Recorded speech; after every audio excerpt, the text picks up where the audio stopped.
มันอยู่ในขั้นตอน6 ขั้นตอนของการบรรลุธรรม6 ขั้นตอนของการบรรลุธรรมอันนี้เป็นขั้นตอนสุดท้ายนะเออแต่แม่ชีพูดตั้งแต่ขั้นตอนที่4ก็คือวิปัสสนากรรมฐานขั้น 4นะขั้น 5ก็คือวิปัสสนาญาณเกิดญาณปัญญาผลญาณมรรคญาณอะไรเงี้ยเอออันนี้ขั้นที่6คือนิพพานนะคะเมื่อเกิดมรรคญาณผลญาณนะคะมันจะมีสภาวะนิพพานเกิดขึ้นก็คือจิตไปหน่วงพระนิพพานเป็นอารมณ์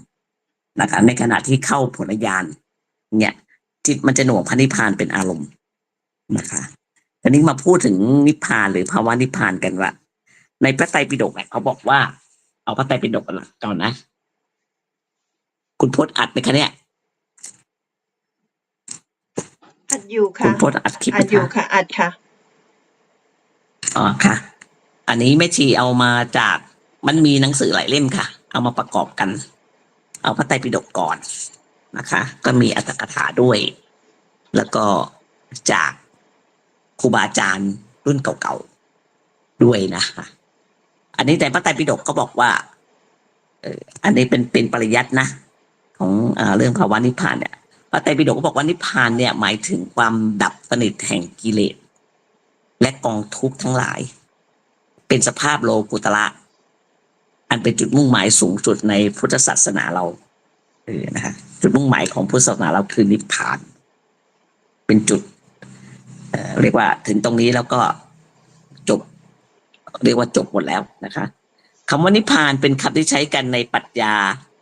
หลายระบบในประเทศอินเดียนะประเทศอินเดียเมื่อก่อนเนี่ยเป็นศาสนาพราหมณ์นะโดยใช้ในความหมายของการหลุดพ้นเหมือนกันแต่ว่าสภาวะของเขามันแตกต่างจากของเราสภาวะนิพพานของเขาแตกต่างออกไปในปรัชญาชื่อว่าปรัชญาอุปนิสัตของอินเดียนะอันนี้เขาออกตัวว่าไม่รู้เหมือนกันว่าอุปนิสัตมันคือปรัชญาอะไรเขาบอกว่านิพพานมันคือโมกขสะโมกก็แปลว่าหลุดนะคือการที่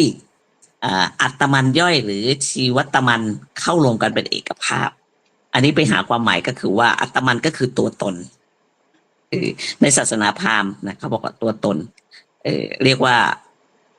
อัตมันย่อยหรือชีวัตมันก็คือว่ามันไม่มีการแตกดับมันรวมกันเป็นเอกภาพเป็นพัมมันนะคะมันไอตัวตนเนี่ยมันไม่มีการแตกดับแล้วมันรวมกันเป็นเอกภาพกับพัมมันก็คือว่าพัมมันก็คือว่าเป็นสิ่งที่ไม่มีรูปร่างไร้ขีดจำกัดเนี่ยภาวะนิพพานของเขาเป็นแบบนั้นแม่ชีเดาว่าน่าจะเป็นอรูปฌานของเขาสูงสุดเป็นตรงนั้นนะแต่ในพุทธศาสนาอธิบายว่าของเขาเนี่ยศาสนาพราหมณ์ก็บอกว่าอัตมันตัวตนเขาไม่มีการแตกดับนะเป็นเอกภาพกับพัมมันก็คือว่าพัมมันคือสิ่งที่ไม่มีรูปร่างไร้ขีดจำกัดเนี่ยเป็นภาวะสูงสุดของเขาแล้วเป็นจุดสูงสุดของศาสนาเขาแต่ในพุทธศาสนาอธิบายว่านิพพานคือการหลุดพ้นคนละเรื่องกันเลยนะคือการหลุดพ้นจากอวิชชาตัณหาซึ่งแสดงออกมาในรูปโลภะโทสะโมหะเห็นไหมไม่เหมือนกันคนละเรื่องกันเลยไม่ได้หมายความว่าเป็นการหลุดพ้นจากอัตตาไม่ได้หมายถึงตรงนั้นนะไม่ได้หมายถึงการหลุดพ้นจากอัตตาตัวตนอะไรอย่างเงี้ยไม่ใช่นะเรียกว่าไปสู่ภาวะนิพพานอย่างคำสอนของอุปนิสัตเขาบอกว่าอย่างที่บอกเนี่ยคือนิพพานของเขาคือเรียกว่าตัวตนทั้งหลายมันรวมกันเป็นเอกภาพก็จะกลายเป็นสิ่งที่ไม่มีรูปมีร่างไร้ขีดจำกัดแต่ของเราบอกว่านิพพานคือภาวะที่มันพ้นจากอวิชชาตัณหานะคะไอ้พวกเนี้ยที่โลภะโทสะโมหะเนี่ยมันไม่ได้หมายถึงว่าหลุดพ้นจากอัตตาไม่ใช่นะคะภาวะนิพพานของอุปนิสัตเป็นแบบนั้นนะแต่หมายถึงว่าความดับสนิทแห่งความเล่าร้อนของเรานะนิพพานของเราเนี่ยความดับสนิทแห่งความเล่าร้อนหรือเครื่องไอ้ผูกพันร้อยรัดทั้งหลายเนี่ยเรียกว่ามันเป็นความทุกข์ต่างกันไหมต่างกันนะคนละเรื่องกันเลยนะคะของเรามันแบบหลุดพ้นจากตัณหาอวิชชาของเขาแบบว่าเรียกว่าจากที่มันมีตัวตนมันก็มารวมเป็นเอกภาพแล้วก็ ไม่มีตัวตนไร้ขีดจำกัด เป็นจุดสูงสุดของเขาไม่ได้พูดถึงกิเลสเลย แล้วก็ที่บอกว่าไร้ตัวตนเนี่ยไม่มีขีดจำกัดแม่ชีเข้าใจว่าเป็นรูปฌานเพราะภาวะนั้นแม่ชีก็เคยอยู่ตรงนั้นแล้วนะคะแต่ของนิพพานของเราเนี่ยคือปราศจากกิเลสอวิชชาเท่านั้นในพุทธศาสนาเนี่ยนะพุทธศาสนาเมื่อเดือน6 ปีละกาก่อนพุทธศักราชก่อนที่จะมีพุทธศักราช45 ปี เจ้าชายสิทธัตถะเมื่ออายุได้35 พรรษาเป็นเจ้าชายอยู่นะพระองค์ตอนนั้นพระองค์ก็ยังไม่ได้ตรัสรู้แต่เริ่มจะตรัสรู้แหละพระองค์ก็ทรงตรัสรู้เป็นพระเจ้าเลยใต้ต้นพระศรีมหาโพธิ์นั่นแหละริมฝั่งแม่น้ำเนรัญชราตำบลอุรุเวลาเสนานิคมแม่น้ำเนรัญชราแม่ชีเคยไปเรียกว่าไปแสวงบุญที่อินเดียแห้งผากไม่มีน้ำเลยเดินข้ามแม่น้ำได้นะเรียกว่าเจ้าชายสิทธัตถะน่ะขณะที่ทรงตรัสรู้เนี่ยพระองค์เจริญสมาธิภาวนาจนจิตเป็นสมาธิได้ฌาน 4แล้วก็บำเพ็ญภาวนาต่อไปจนถึงญาณ 3เป็นยามมีถึงยาม 3ก็คือว่ามียามต้นก็คือบรรลุบุพเพนิวาสาคือตอนหัวค่ำบุพเพนิวาสาก็คือระลึกชาติได้ในอดีตแล้วก็เห็นอดีตชาติตัวเองแล้วก็ของผู้อื่นด้วยนะพอยาม 2ก็ประมาณสักน่าจะเป็นประมาณดึกแล้วอะ4 ทุ่มถึงเที่ยงคืนหรือเปล่าเนี่ยไม่รู้นะยาม 2ก็คือบรรลุจูตูปาตยานก็คือว่ารู้การแจ้งเกิดดับของสรรพสัตว์ทั้งหลายด้วยพูดง่ายมีตาทิพย์เห็นการจุติการอุบัติของวิญญาณทั้งหลายพอยาม 3ยามสุดท้ายก็คือเรียกว่าจะรุ่งสางอ่ะตี 3 ตี 4อะไรอย่างเงี้ยนะยามสุดท้ายคือทรงบรรลุอาสวัคยญาณเนี่ยค่ะรู้วิธีกำจัดกิเลสเลยในอริยสัจ 4ตรัสรู้เป็นพระสัมมาสัมพุทธเจ้ายามสุดท้ายนี่แหละพระองค์ทรงบรรลุนี่แหละเรียกว่านิพพานคือซึ่งมันเป็นชื่อเดียวกับอาสวัคยญาณนะคะในอันนี้ในพระไตรปิฎกว่าอย่างนี้นะแปลงมาเป็นอย่างนี้ในอุทกนิกายอิติวุตกะได้กล่าวถึงนิพพานมี2 ประเภทคือในอิติวุตกะในธาตุสูตรนะคะเรียกว่าอันนี้มันไม่ใช่พระไตรปิฎกนะใช่ไหมอิติวุตกะเนี่ยไม่แน่ใจนะเขาบอกว่าสัอุปาทิเสสนิพพานธาตุเขาบอกว่านิพพานที่แบบเป็นธาตุมีอยู่2 อย่างมี2 ประเภทหนึ่งสัอุปาทิเสสนิพพานธาตุหมายถึงว่านิพพานโดยมีอินทรีย์ 5ยังคงอยู่คือยังเสวยสุขและทุกข์อยู่เรียกว่าประสบกับอิทธารมกับอนิถารม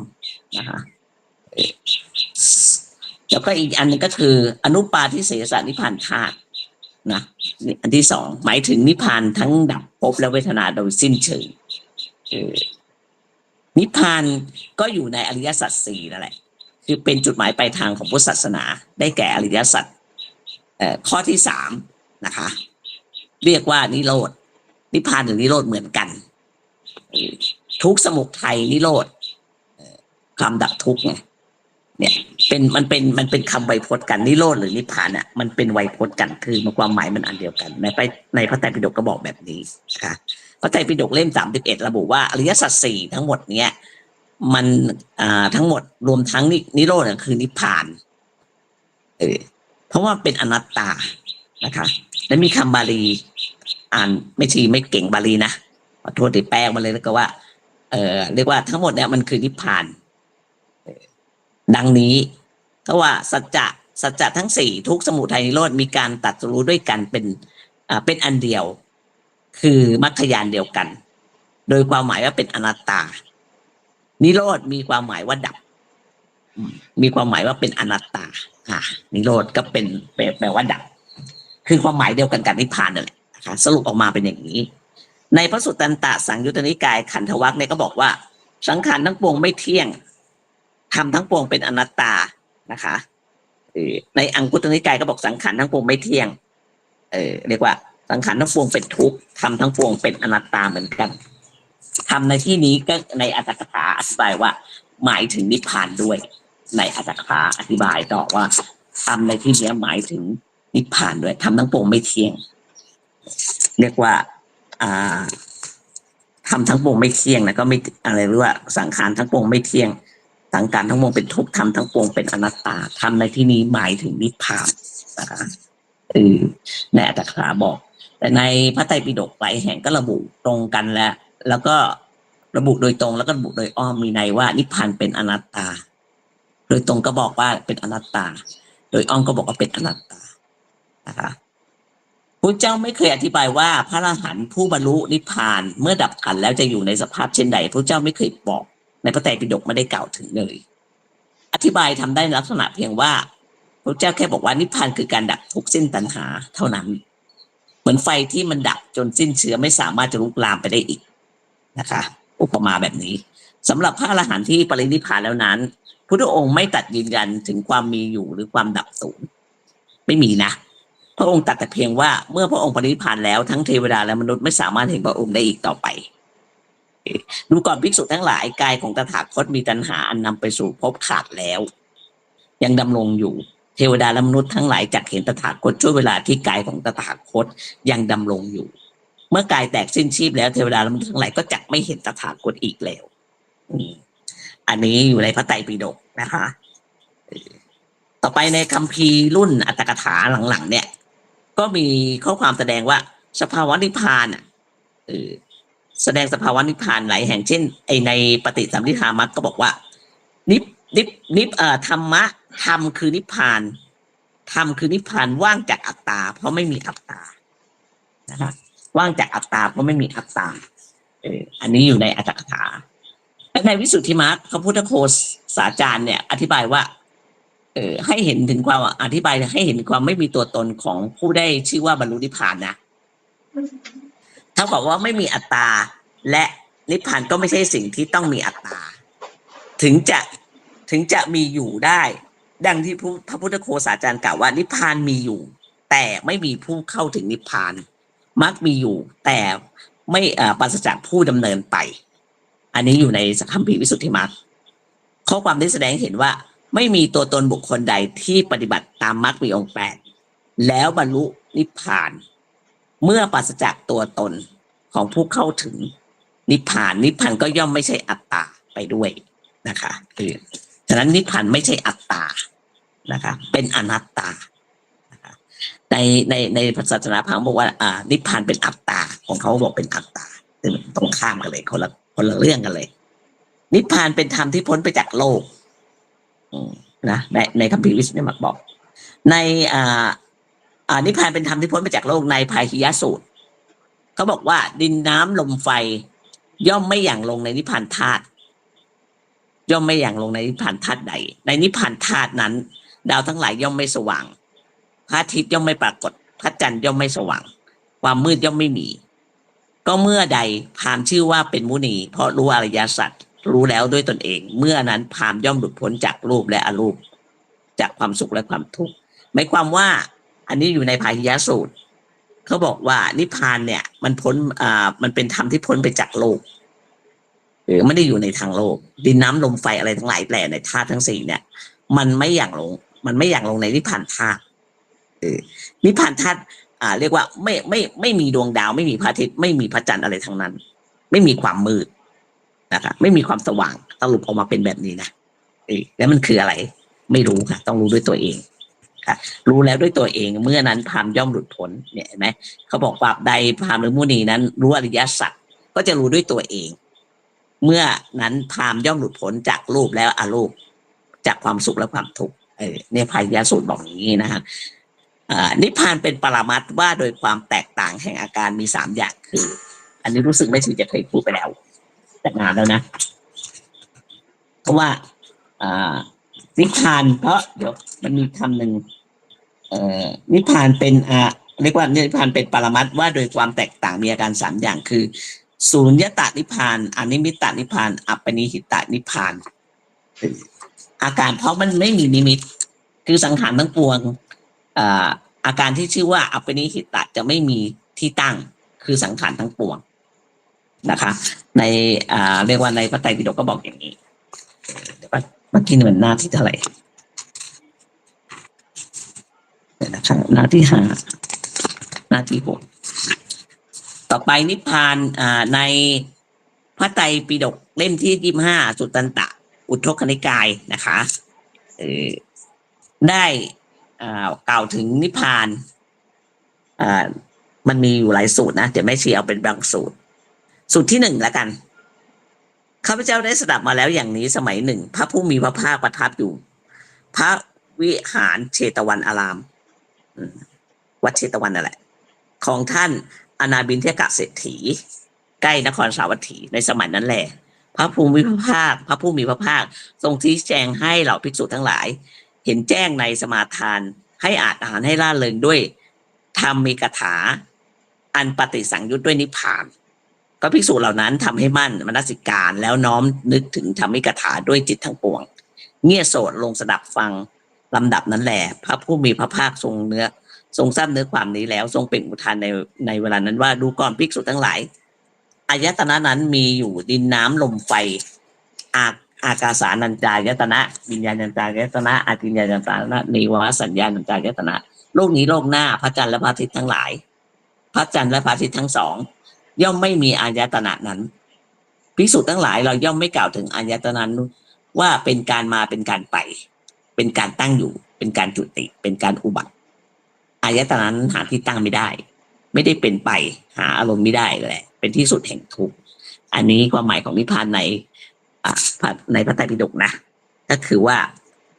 สูตรที่1ก็บอกว่านิพพานเนี้ยแม่ชีจะแปลให้ฟังว่า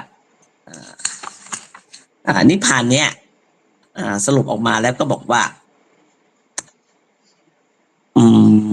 ก็บอกที่บอกว่าไม่ในดินน้ำลมไฟไม่ว่าอากาสานัญจายตนะอะไรพวกเนี้ยพระจันทร์พระอาทิตย์ทั้งหลายเนี่ยมันไม่มีอยู่ในอายตนะตรงนั้นเรียกว่ามันไม่มีการมากันไปเป็นการตั้งอยู่เป็นการจุติอะไรอย่างเงี้ยเป็นการอุบัติอะไรอย่างเงี้ยมันหาที่ตั้งไม่ได้นะคะเรียกว่าหาอารมณ์ไม่ได้เป็นที่สุดแห่งทุกข์ไปแล้ววันนี้ความหมายของนิพพานในพระไตรปิฎก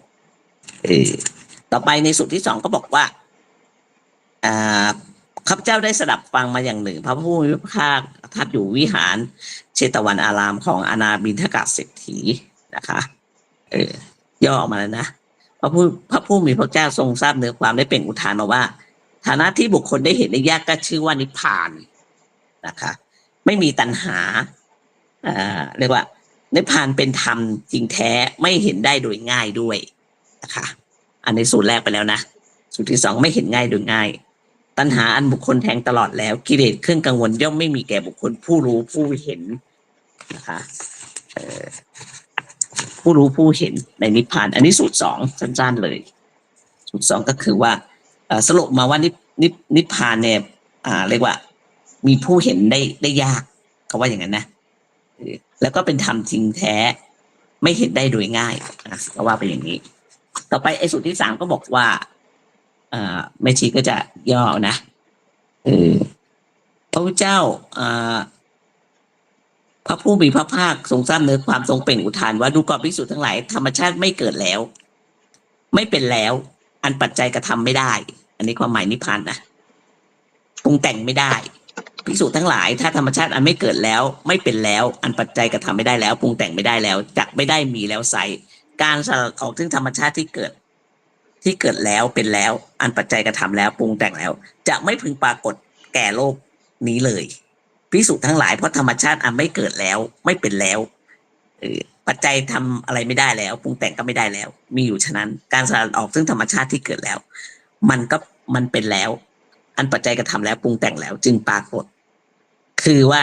เรียกว่าไม่มีเรียกว่าสลัดออกจากธรรมชาติทั้งหมดแล้วมันปรุงแต่งอะไรไม่ได้แล้วนะคะแล้วก็ไม่มีเรียกว่าไม่มีปัจจัยอะไรที่กระทำแล้วคือมันหมดเหตุปัจจัยพูดแปลตรงๆเลยนะคือหมดเหตุปัจจัยไปแล้วอันนี้มันทำเป็นคำในพระไตรปิฎกนะต่อไปสูตรที่4ความหมายว่าพระเจ้าพระผู้มีพระภาคทรงให้ภิกษุทั้งหลายเห็นแจ้งเงี่ยโสดลงสดับฟังลำดับแลพระผู้เป็นเจ้าทรงทราบเนื้อความแล้วทรงเปล่งอุทานมาว่า ความหวั่นไหวย่อมมีแก่บุคคลอันตัณหาและทิฏฐิอาศัยอยู่ย่อมไม่มีแก่ผู้อันตัณหาและทิฏฐิไม่อาศัยมันเมื่อความไม่หวั่นไหวเมื่อความหวั่นไหวไม่มีก็ย่อมมีปัสสตินะความสงบเมื่อมีปัสสติก็ย่อมไม่มีความยินดีไม่มีความยินดีก็ย่อมไม่มีการมากันไปเมื่อไม่มีการมากันไปก็ไม่มีการจุติและอุบัติขึ้นเมื่อไม่มีจุติกับอุบัติโลกนี้โลกหน้าก็ไม่มี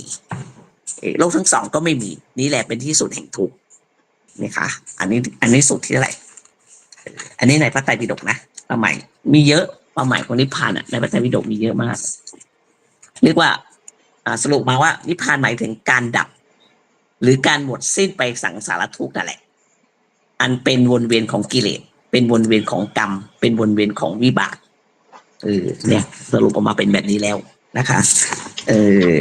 ในพระไตรปิฎกเล่ม25เหมือนกันอุทกนิกายในภาคียสูตรนะคะจะเป็นพระสูตรเขาบอกว่าดินน้ำไฟและลมย่อมไม่หยั่งลงในนิพพานธาตุในนิพพานธาตุนั้นดาวทั้งหลายย่อมไม่สว่างพระอาทิตย์ย่อมไม่ปรากฏพระจันทร์ก็ไม่สว่างย่อมมืดความมืดก็ไม่มี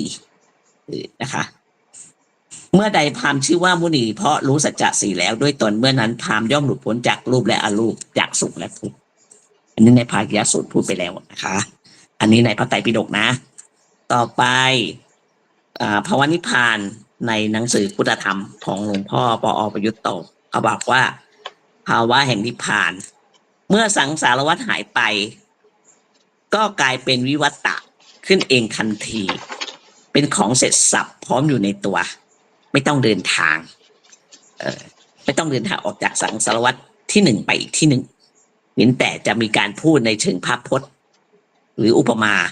เมื่ออวิชชาตัณหาอุปทานดับไปนิพพานก็ปรากฏแทนที่พร้อมกันจะพูดให้มันเข้าอีกก็ว่าการดับอวิชชาตัณหาอุปทานนั่นแหละคือนิพพานนะคะอ่านคำอธิบายของหลวงพ่อปอ.ประยุตโตก็มันเป็นคำอธิบายแบบธรรมดาก็จะเข้าใจนิดนึงถ้าในพระไตรปิฎกมันก็ต้องมาแปลมาอะไรหน่อยเนาะตามปกติปุถุชนอวิชชาตัณหาอุปทานย่อมคอยครอบงำเคลือบแฝงจิตใจกำบังปัญญาแล้วก็เป็นตัวชักใยนำเอากิเลสต่างๆเข้าไหลเข้ามาสู่จิตทำให้จิตไหวจิตวุ่นจิตขุ่นจิตมัวจิตฝ้าหมองทำให้มองเห็นสิ่งต่างๆไม่ชัด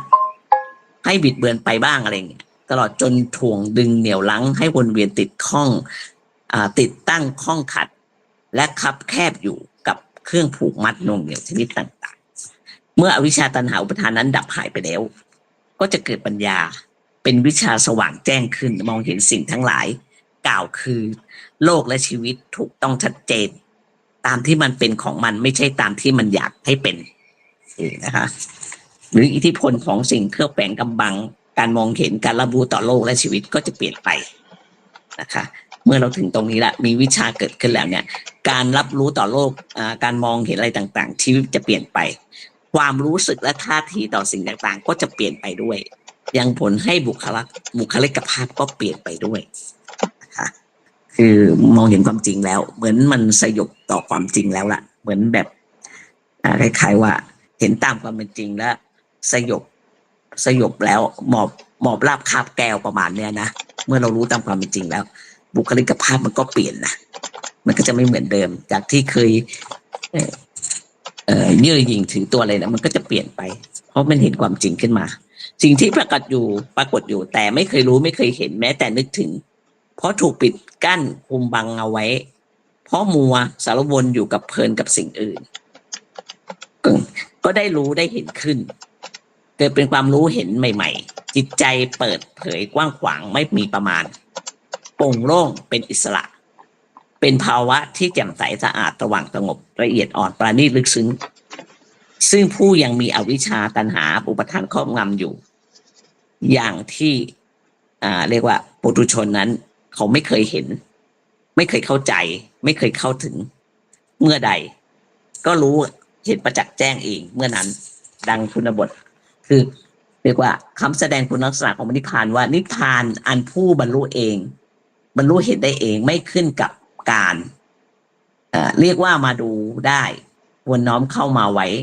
อันวินยูชนพึงเฉพาะตนรู้ได้เฉพาะตนเท่านั้นพูดง่ายๆภาวะนิพพานเป็นผู้จะรู้ได้เฉพาะตน การที่มาพูดบัญญัติอะไรต่างๆนั้นมันก็ไม่เท่ากับที่รู้ได้ด้วยตัวเองการที่ปุถุชนไม่สามารถนึกเห็นไม่อาจเข้าใจภาวะนิพพานได้นั้นเพราะว่าธรรมดาของมนุษย์เมื่อยังไม่รู้แจ้งประจักษ์เองของสิ่งใดก็เรียนรู้สิ่งนั้นด้วยอาศัยความรู้เก่าๆเป็นพื้นเอามาเปรียบเทียบเรียกว่าเอาสัญญาที่มันมีอยู่อะ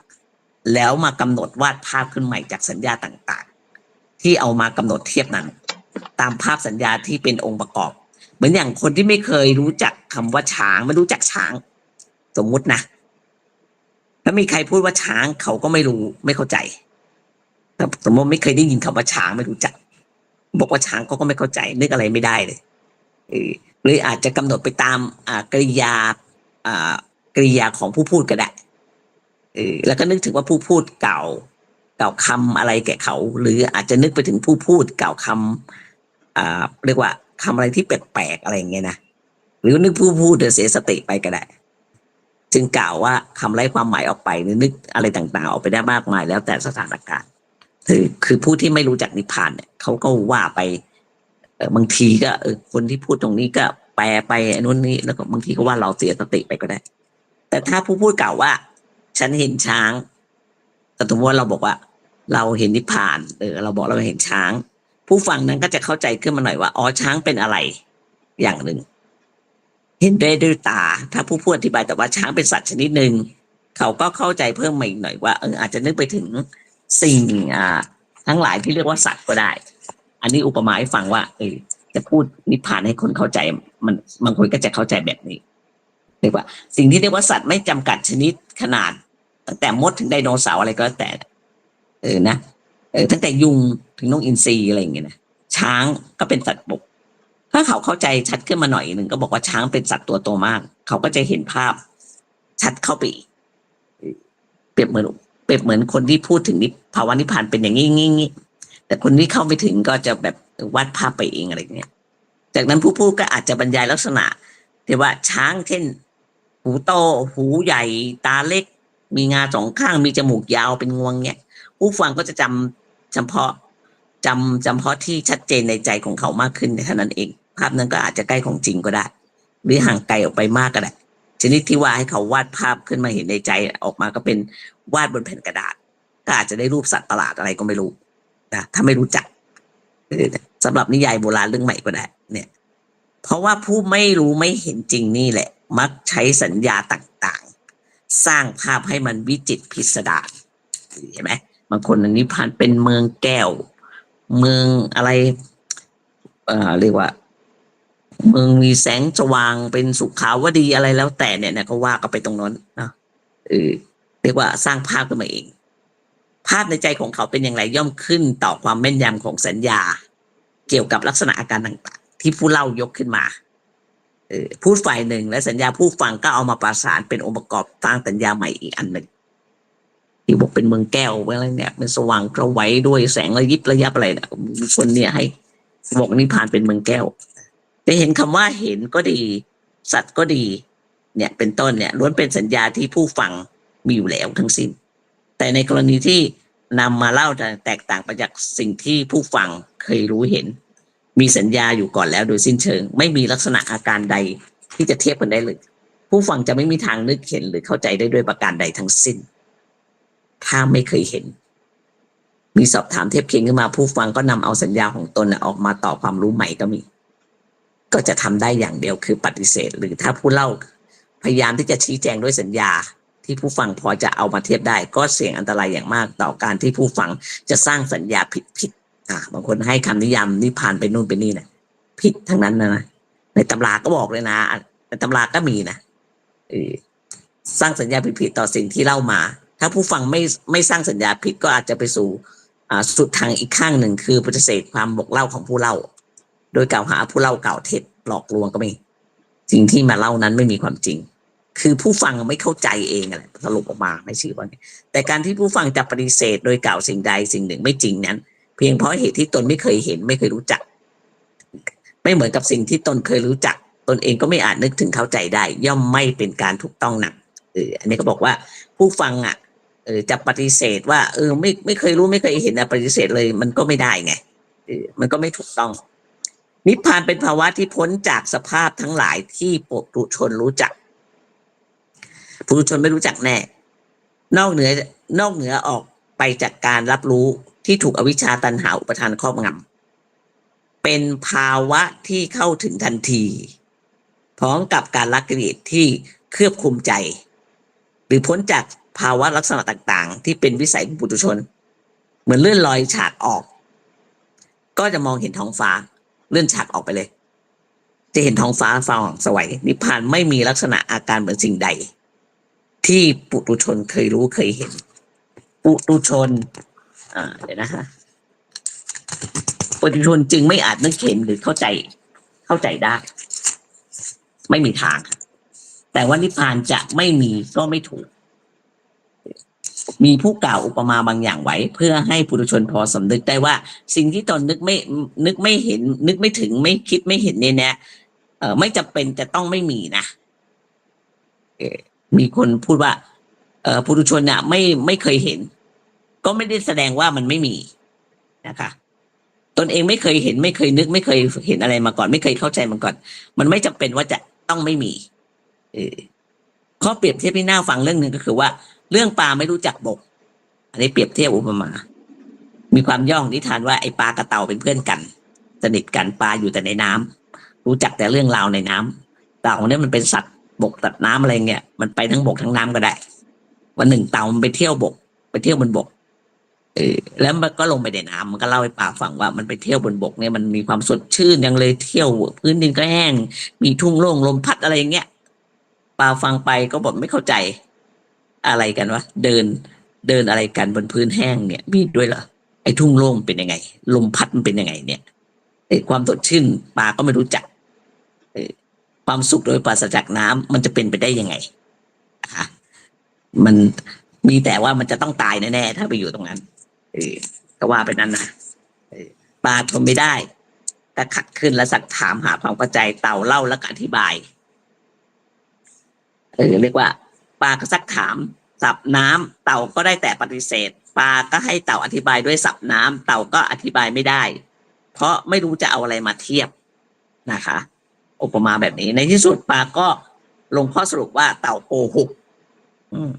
เรื่องที่เล่าไม่จริงเดินก็ไม่มีพื้นดินแห้งไม่มีทุ่งโล่งก็ไม่มีลมพัดฉิวต้องตัวแล้วสดชื่น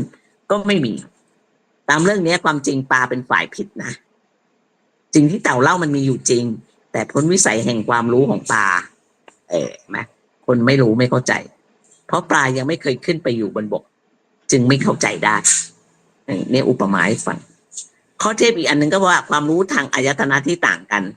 ธรรมดาว่าความรู้ทางอายตนะคนละอย่างย่อมมีลักษณะอาการที่ต่างกันโดยสิ้นเชิงไม่อาจเทียบกันได้รูปกับเสียงไม่มีอะไรเทียบกันได้เสียงกับกลิ่นก็ไม่มีอะไรเทียบกันได้แบบนี้มันคนละเรื่องกันเลยนะคะสมมติว่าคนหนึ่งตาบอดมาแต่กำเนิดก็ไม่เคยได้ยินไม่เคยมีสัญญาเกี่ยวกับรูปไม่เคยเห็นอะไรไงย่อมไม่มีใครสามารถอธิบายสีเขียวสีแดงอะไรได้เลยหรือลักษณะอาการของรูปให้เขาเข้าใจด้วยความรู้สัญญาที่เขามีทางอายตนะไม่ว่าอธิบายรูปนั้นดังเบาหุ้มแหลมเหม็นอะไรเงี้ยถ้าไม่มีใครถ้าไม่มีประสาทจมูกมาแต่เกิดใครจะอธิบายเขาเข้าใจได้เนาะกลิ่นหอมเหม็นกลิ่นอะไรพวกเนี้ยนะเพราะว่าถ้าว่าไม่มีประสาทจมูกแต่เกิดก็ไม่รู้ใช่ไหมเรียกว่าคนไม่เคยได้สัมผัสตรงนั้นน่ะเขาย่อมไม่รู้แน่นอนยิ่งกว่านั้นมนุษย์มีอายตนะขั้นต้นสำหรับรับรู้ลักษณะอาการต่างๆของโลกที่เรียกว่าอารมณ์เพียง5อย่างถ้ามีแง่ของความรู้ที่นอกเหนือไปจากนั้นมนุษย์ย่อมไม่อาจรู้มีอารมณ์เพียง5อย่างนะตาหูจมูกลิ้นกายใจเนี่ยและแม้แต่5อย่างที่รู้ก็รู้ไปตามลักษณะอาการด้านต่างๆเท่านั้นการไม่เคยรู้ไม่เคยเห็นหรือนึกไม่เห็นคิดไม่เข้าใจของมนุษย์เพียงอย่างเดียวจึงยังไม่ใช่เครื่องชี้ขาดว่าไม่สิ่งใดสิ่งหนึ่งไม่มีค่ะพระเจ้าตรัสว่าก่อนที่ทรงจะประกาศธรรม ได้ทรงพุทธดำริว่า คือคิดว่าธรรมที่เราเข้าถึงนี้มันลึกซึ้งมันเห็นยาก อย่างตามรู้ยากสงบปราณีตตรรกะก็ยังไม่ถึงมันไม่อยู่ในวิสัยของตรรกะมันละเอียดอ่อนมันเป็นวิสัยที่บัณฑิตจะพึงทราบเท่านั้น มีข้อความเป็นคาถาต่อไปว่าทำเรารู้ถึงยากเวลานี้ไม่ควรประกาศทำนี้ไม่ใช่สิ่งที่สัตว์ผู้ถูกราคะโทสะครอบงำจะรู้เข้าใจได้ง่ายสัตว์ทั้งหลายผู้ถูกราคะย้อมไว้ถูกกองความมืดอวิชชาห่อหุ้มจะไม่เห็นภาวะที่ทวนกระแสอันละเอียดอ่อนเห็นยากละเอียดยิ่งขึ้นนี่พระพุทธเจ้าดำริไว้นะคิดอยู่ว่ามันเป็นธรรมที่ลึกซึ้งมากแต่มันก็ลึกซึ้งจริงๆคำว่าธรรมในที่นี้หมายถึงปฏิจจสมุปบาทและนิพพานหรืออริยสัจสี่ก็ได้เรียกว่าพระเจ้าเองก็ยังบอกว่าเป็นธรรมที่ลึกซึ้งเข้าใจยากไม่อยู่ในตรรกะด้วยถึงแม้จะยากอย่างนี้นะปรากฏว่าพระเจ้าก็พยายามที่จะสั่งสอนอธิบายอย่างมากมายธรรมนิพพานเป็นสิ่งที่ปุถุชนนึกไม่เห็นคิดไม่เข้าใจจึงควรมุ่งให้เป็นคำเตือนเสียมากกว่าคือเตือนว่าไม่ควรเอาแต่คิดสร้างภาพและถกเถียงชักเหตุผลมาแสดงกันอยู่จะเป็นเหตุให้สร้างสัญญาผิดขึ้นมาเสียเปล่าๆทางที่ดีหรือทางที่ถูกควรลงมือปฏิบัติให้เข้าถึงเพื่อให้รู้เห็นประจักษ์ชัดกับตนเองเพราะถึงแม้ว่านิพพานนั้นเมื่อยังไม่รู้ไม่เห็นหรือนึกไม่ถึงคิดไม่เข้าใจแต่ก็เป็นสิ่งที่รู้ได้เห็นได้เข้าถึงได้เพียงแต่ยากเท่านั้นเองเนี่ยคนที่จะเข้าถึงนิพพานในพระไตรปิฎกก็บอกว่าเป็นสิ่งที่ยากเหมือนกันอันนี้ก็สรุปออกมาเป็นอย่างนี้นะคะแต่นี้มาว่าด้วยในหลักอภิธรรมนะคะก็ว่านิพพานโดยอาการที่เข้าถึงนิพพานโดยอาการที่เข้าถึงหรือกล่าวโดยสภาพที่บรรลุหรือโดยอาการที่เข้าถึงเนี่ยมันมีอยู่3อย่างอันนี้รู้สึกจะเคยพูดไปแล้ว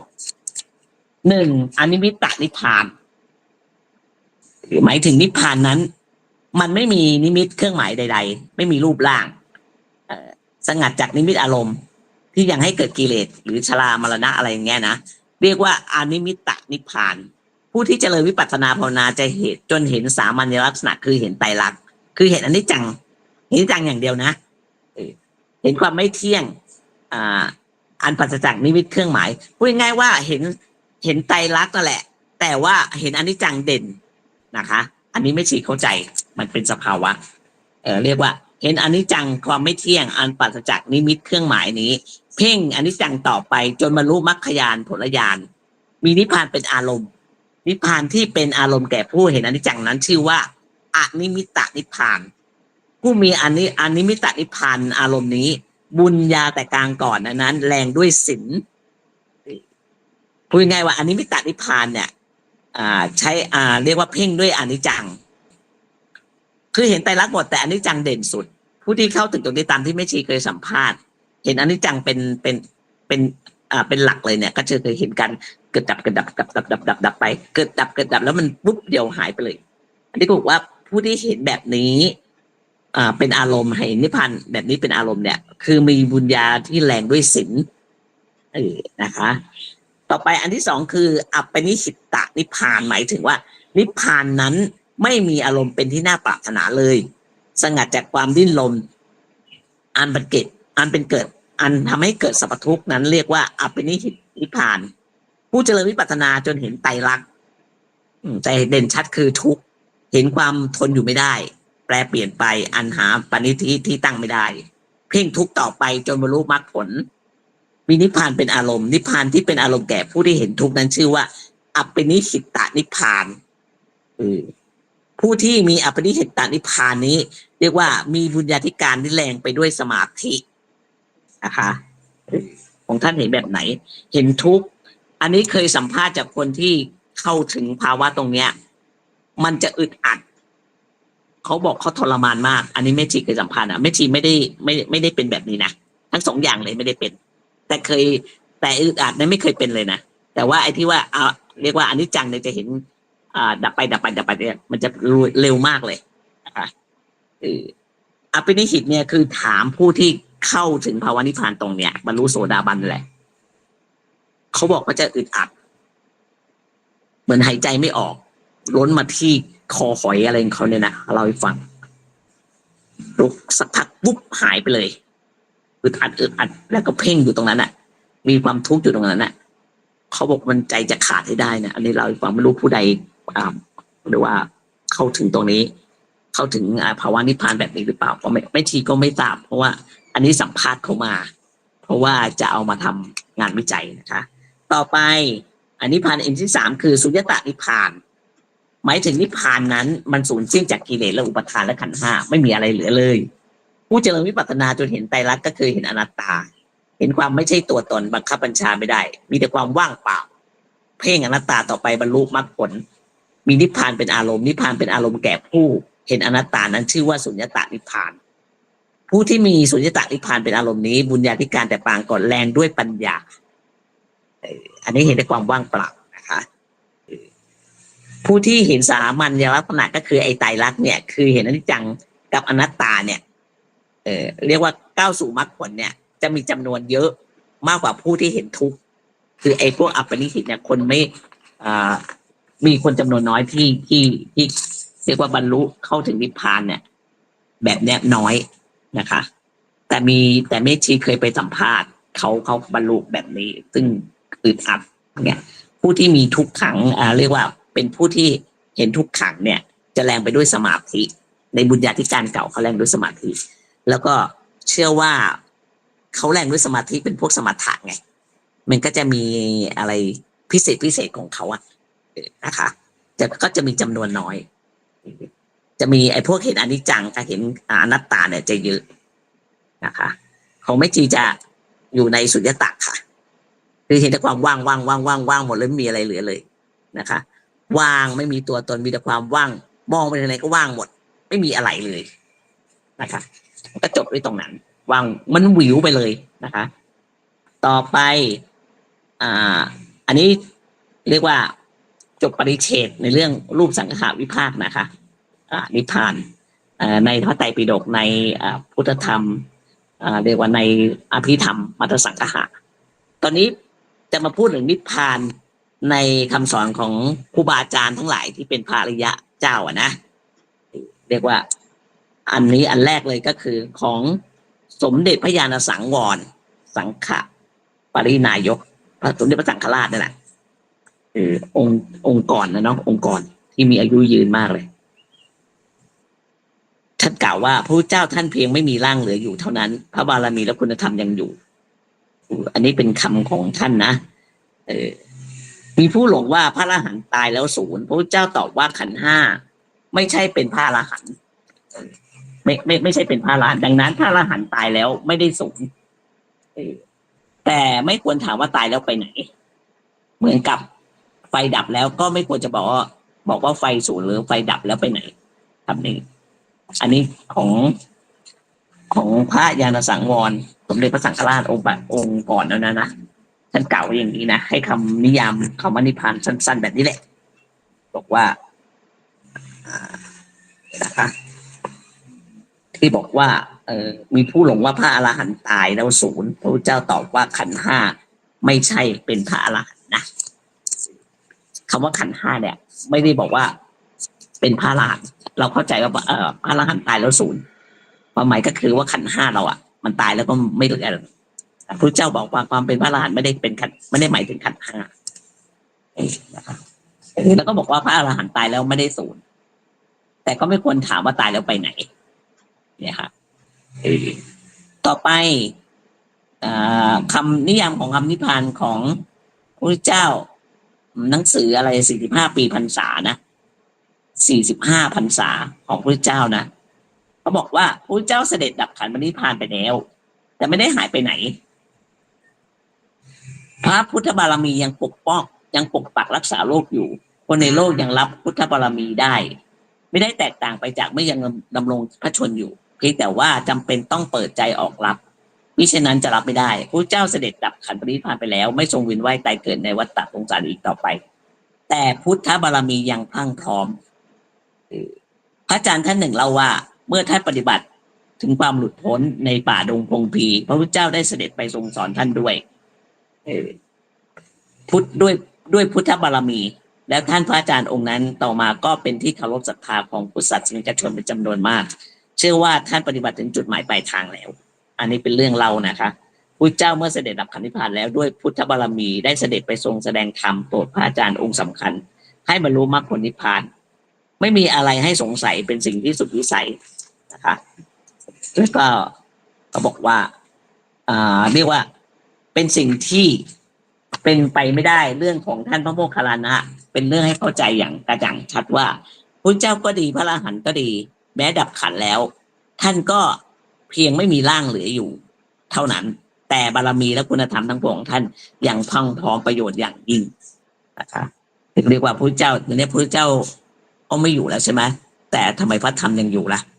ก็เป็นอย่างนี้แหละนะคะอันนี้ต่อไปในหนังสือประวัติสังเขปอันนี้ของหลวงปู่ทวดนะคะหลวงปู่ทวดเขาว่าเป็นพระโพธิสัตว์นะเนี่ยเขาบอกประวัติสังเขปพระโพธิสัตว์สมเด็จพระสังฆราชครูบาอาจารย์หลวงปู่ทวดเหยียบน้ำทะเลจืดเป็นพระเถระสมัยกรุงศรีอยุธยาด้วยนะเป็นพระโพธิสัตว์ท่านบอกว่าพุทธะอยู่ในกายมนุษย์คำหลวงพ่อหลวงปู่ทวดนะอีกจุดหนึ่งที่มนุษย์ไม่ยอมสนใจก็คือว่าไม่สนใจคนในกายของตนจึงหนึ่งที่เรียกว่าพุทธะอยู่ในกายถ้าจิตของผู้นั้นสามารถค้นเข้าถึงกายในกายอันบริสุทธิ์สิ่งที่ภาษาทางโลกเรียกว่าพลัง